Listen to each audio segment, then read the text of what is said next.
hitting zero.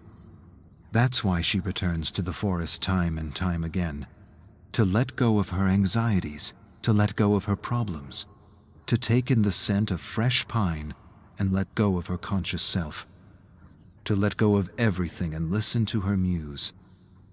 She's been out of touch with herself for a while, lost in a game to please everyone else except herself, playing songs that don't come from her but are sure to please the masses, music that doesn't even resonate with her, playing songs for money, despite the warning, play one song for money and kill your muse. She laughed when her mother first told her this. It seemed like a ridiculous thing to say. Her muse didn't seem to be going anywhere. She was hearing more songs in her head than she could play in a lifetime. Now, she's not laughing anymore. She's never felt so false and uninspired in her life, and more than ever she wants to reconnect with her music, her muse, herself. She closes her eyes and peels away the layers until her mind is empty and open to the great unknown. Kate strums her guitar freely, but nothing's coming to her. Just a dark, disturbing melody that's been returning to her every time she hits zero. A melody so unlike anything she's ever played that she doesn't know where the inspiration comes from. She's never played a tune so dark and yet so catchy. The harder she tries to push the ominous melody out of her mind, the stronger it gets, the more it demands to be written down. She wants the melody to stop, and yet it's all she hears around her, above her, below her, beside her, within her. One endless, foreboding melody, a melody that just isn't her. Or maybe it is her. Maybe the show pony routine has changed her, corrupted her, perhaps even crushed her, and if not her, the best part of her, her muse. She stops strumming, closes her eyes, pushes everything out of her mind, and begins a slow and patient countdown back to zero. She waits for an inspiration that never comes. Nothing except that lonely, ominous melody. The more she tries to strum something else, the louder it echoes in her mind. She stops for a long, silent moment, but the tune doesn't. She closes her eyes and tries to force it out of her mind, but it's not in her mind. It's coming from the cave.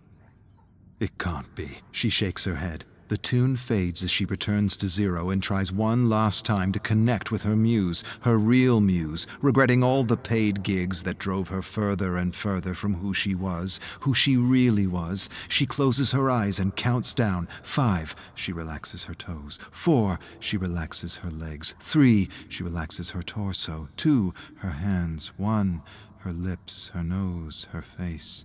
0, she silences her thoughts.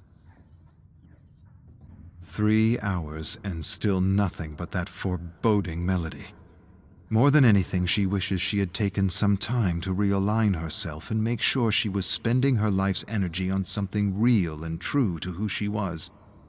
Instead, she squandered her life's energy on acts and routines and her piggy bank. That wasn't supposed to happen. Not to her. One of her inspirations was the great Woody Guthrie. Everything he wrote was true to who he was. Everything he did came from him, came from a real and pure place. She was like that at some point in her life. But now she's performed more fluff than substance, and the guilt alone may have crushed her muse, her real muse, not this perverted version of a thing that is her strumming the loneliest and darkest tune she ever conceived. She prepares to count down, but sees a symbol on the ground before her, glowing and pulsing with the tune, pulsing like the heartbeat of some primordial ancient thing. She closes her eyes and opens them again, and the symbol is gone. Kate screams in the lonely, desolate forest. She wants that tune out of her head. It's annoying her, frustrating her, blocking her. Even when she stops strumming her guitar, the melody continues as though with a life of its own, coming from everywhere and nowhere at the same time. She focuses for a moment and realizes the melody is echoing out from the cave. She surrenders to her dark muse. She stands and stares at the cave and sees a pulsing light. She closes her eyes and feels that her mind's playing tricks on her. But she knows better. She knows she's always sensed and felt things others couldn't. She once heard someone say that today's shamans are our artists, authors, and musicians, that unlike other people they are capable of accessing other thoughts, worlds, and ideas from otherworldly realms. She always had that ability, but never like this. Never so dark. It's as if the universe is punishing her for squandering her gifts. She approaches the deep and ominous cave, wondering who or what is calling her. A vague memory tugs at her, tells her she's done this before. She has a sense that she knows what she's going to find, but somehow has forgotten.